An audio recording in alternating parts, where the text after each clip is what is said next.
Le peuple d'Israël entier est victime du terrorisme, est victime de guerre ici. Une famille qui est rentrée chez nous et qui est devenue notre famille en 2001 est toujours notre famille. Donc les familles de cette année, dans 20 ans, on sera toujours là. Bien évidemment, nous sommes là au niveau psychologique aussi. Nous sommes là pour tout ce qui est traumatisme et nous sommes là pour tout ce qui est financier. Oriella Blia, qui s'occupe de la section francophone pour One Family. Oriella, bonjour et bienvenue. Bonjour. Boker Tov, Oriella. Alors, je suppose que ces journées et ces derniers 11 jours sont très éprouvants, particulièrement pour toi, comme pour tout le peuple d'Israël. Et je suppose aussi que tu as beaucoup de travail actuellement, malheureusement. Oui. La vérité, le travail ne manque pas. Malheureusement, depuis samedi, il y a 10 jours. Vous m'entendez là? Ouais, alors allez-y. Ouais, alors voilà, donc j'ai simplement que le travail ne manque pas depuis 10 jours, depuis ce funeste Shabbat. Nous sommes évidemment à l'association des gens en temps normal sur le terrain toute la journée, tous les jours. Là, c'est sans repos absolu. Vous vous occupez, pour ceux qui ne le savent pas, des victimes du terrorisme. Oui, c'est ce que j'allais dire. Et des soldats aussi. Et des soldats, ouais. Et de la famille des soldats. Ce qui veut dire que nous sommes là, évidemment, pour toutes les enterrements. Nous avons des représentants, je vais même à des enterrements à Herzl. Nous sommes là pour les shivas, que ce soit pour les familles franco-israéliennes. Nous allons dans les hôtels qui les reçoivent ou dans les familles qui les reçoivent, ceux qui ont dû venir malheureusement enterrer leur fils, faire un aller-retour de Paris pour enterrer leur fils ou de France. Nous sommes là aussi pour tous les Israéliens, ça c'est évident. Nous avons malheureusement dans notre équipe vu beaucoup de petits jeunes qui sont tombés parce qu'ils étaient à l'armée et qu'ils étaient Shabbat dans la région du Gaza. Nous avons donc notre famille elle-même et les personnes dont nous nous occupons ont retrouvé malheureusement le deuil, puisque ces jeunes gens étaient comme des grands frères pour des orphelins ou des frères endeuillés, et ça a été un très très gros traumatisme.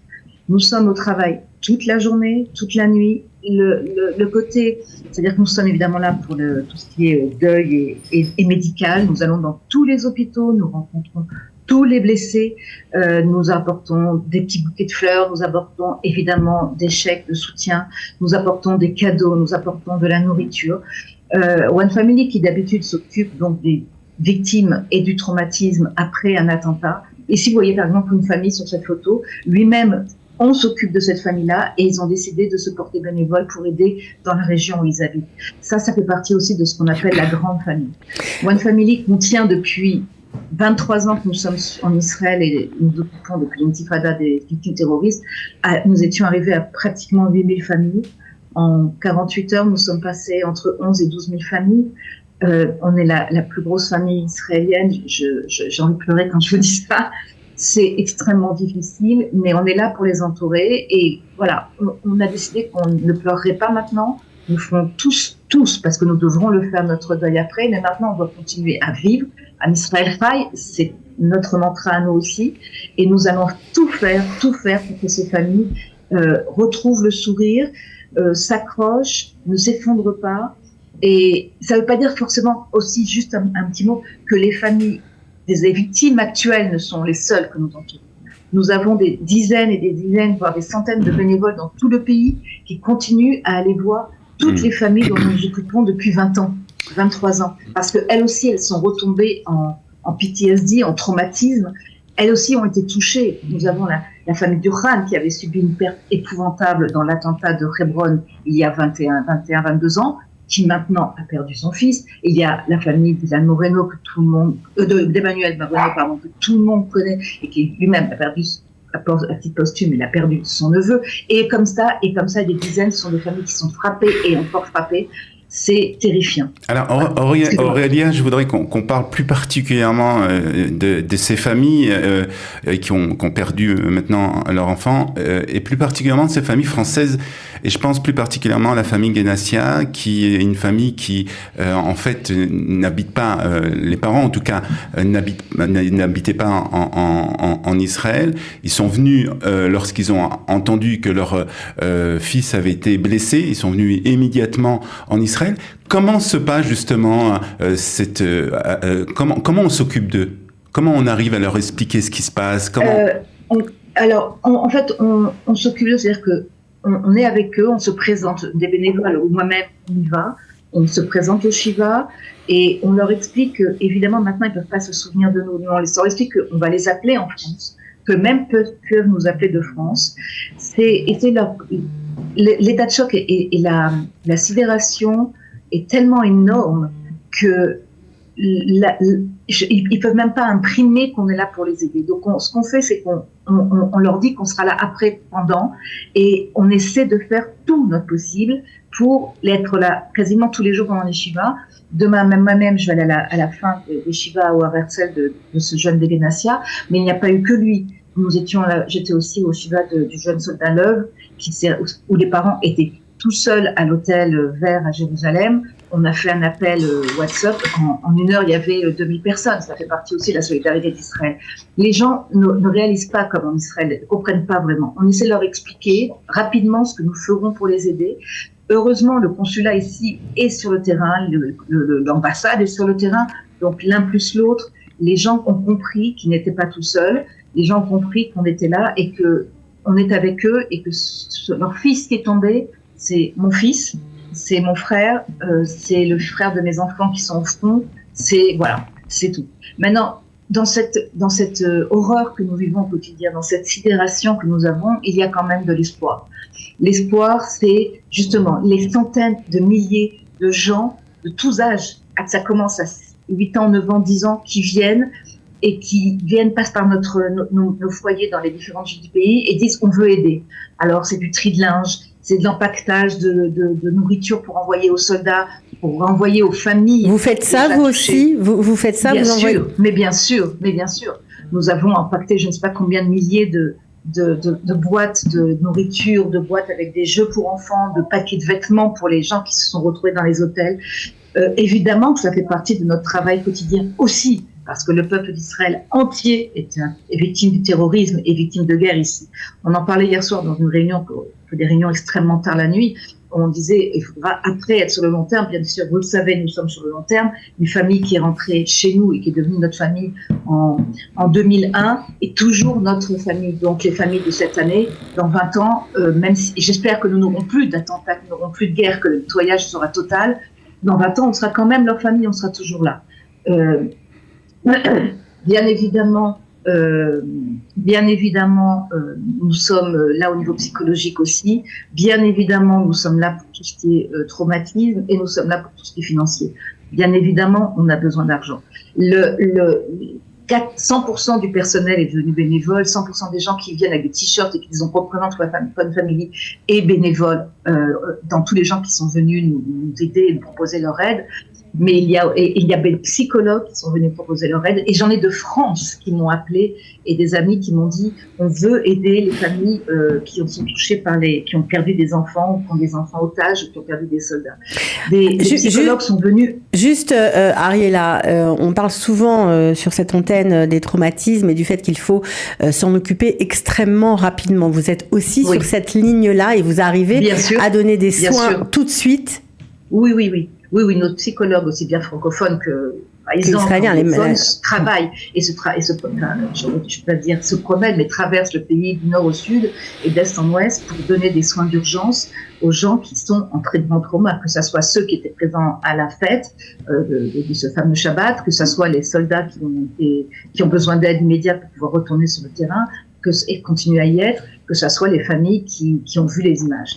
Alors juste Oriella, parce que c'est vrai que on parle de cette guerre comme si c'était une énième opération, mais c'est pas du tout le cas. Les gens et les victimes ont été exposés à des choses qu'elles n'ont jamais vues, en tout cas en Israël. Comment on se relève de ça? En plus, il y a beaucoup de petits enfants qui ont entendu ces horreurs-là de la part de leurs grands-parents, rescapés de la Shoah, souvent.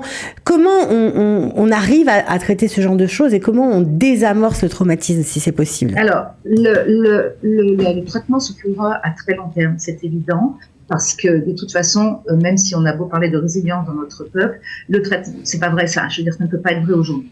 Le traitement se fera à très long terme. Maintenant, et c'est évident que dans 3 ou 4 ans, ces enfants qui ont recommencé à faire pipi au lit, par exemple, ou à vouloir une tétine, ou à hurler parce que leur père est à la guerre et qu'ils ne savent pas ou l'ont vaguement compris parce qu'ils le sentent, d'instinct, c'est instinctif, ces enfants seront traumatisés et dans 20 ans auront besoin de soins, c'est évident, parce qu'il y aura quelque chose qui les fera retomber en arrière.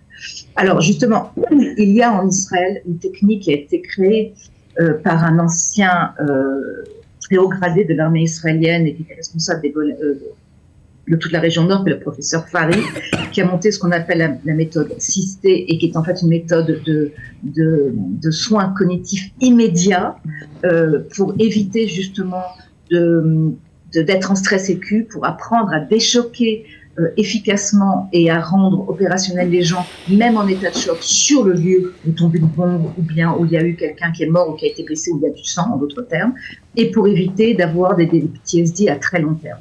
Cette méthode SITSE est appliquée en Israël par tous les membres du Magen David Adom, par les hôpitaux, est enseignée dans les écoles. C'est quelque chose qui est connu en Israël et qui commence à être très développé grâce à une psychologue qui s'appelle Emmanuelle Aliwa, qui le développe en France et en Europe notamment, qui vient bénévolement dès demain former, à aider le MADA à former des équipes très rapidement, à former des bénévoles très rapidement pour éviter que les bénévoles eux-mêmes soient en état de choc, parce que c'est clair que vous, journalistes, et nous, sur le terrain, on aura besoin d'aide après, c'est évident. On n'a pas le temps de penser maintenant, mais c'est évident.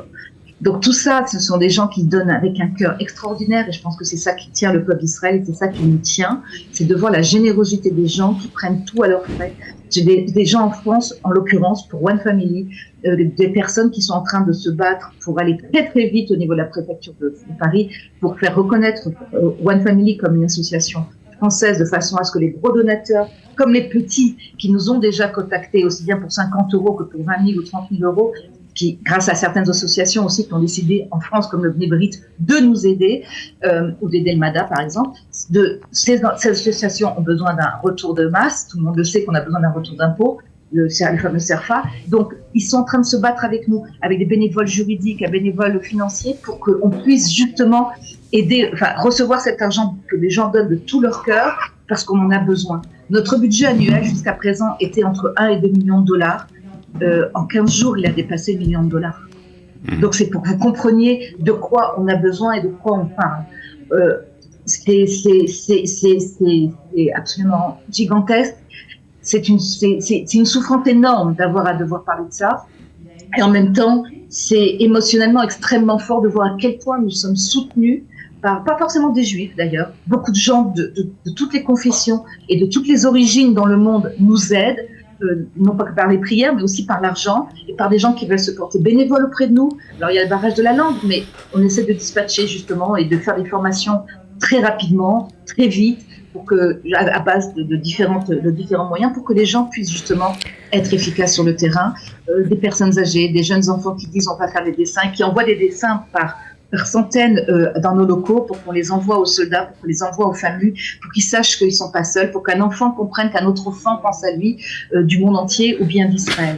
Alors, juste, Oriella, je voudrais savoir, est-ce que si certains nous regardent et ont envie d'être bénévoles chez vous, à One Family, est-ce que c'est possible et comment faire? Bien sûr. Alors, je donne mon numéro de téléphone. Je pense que je ne sais pas si on peut l'écrire ou quoi. Mon numéro de téléphone, on le mettra ensuite dans le pitch qui accompagne cette émission. Voilà, 054 20 20 4 4 7.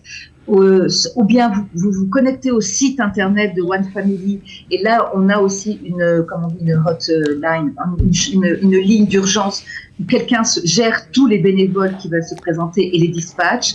On peut aussi rentrer sur la page Facebook de One Family en hébreu, en anglais, en français. Je suis branchée bien évidemment 24/24. Tout le monde est branché 24/24. Tous mes bénévoles sont prêts à aider d'autres bénévoles à intégrer. La chaîne de solidarité de ce pays est tellement extraordinaire. L'unité qui est enfin revenue dans notre pays est tellement fabuleuse. Ça nous donne espoir, ça nous donne beaucoup de force. One Family, une seule famille, c'est le peuple juif dans son entier, c'est le peuple d'Israël dans son entier. Chacun des enfants qui sont tombés, chacune des personnes qui sont été enlevées, c'est mon fils, ma fille, le vôtre, c'est mon frère, c'est ma mère, c'est mon père, mes grands-parents. On n'est qu'une seule famille, le peuple d'Israël va vivre, va survivre et continue à vivre, et nous sommes les plus forts et nous gagnerons. cette guerre de guerre, mais nous gagnerons aussi, grâce à cette unité familiale, cette guerre humanitaire et cette guerre psychologique, et on va s'en redresser et on sera encore plus fort, encore plus unis. Voilà, tout ce que je peux vous dire, c'est merci à ceux qui nous aident. Merci de nous avoir avec plaisir. Et donc, si on veut merci à ceux qui nous aident. Si on veut aussi vous aider financièrement, on monte sur le site de One Family. Et montez sur le site, il y a des gains, des liens. Il y a marqué donner et vous recevez bien évidemment des reçus automatiques, mais nous écrirons à tout le monde après. Mais là maintenant, dans l'urgence, on ne peut pas écrire à tout le monde. Il n'y a pas de problème. Très bien. Merci beaucoup à tous ceux qui nous aident. Merci à vous.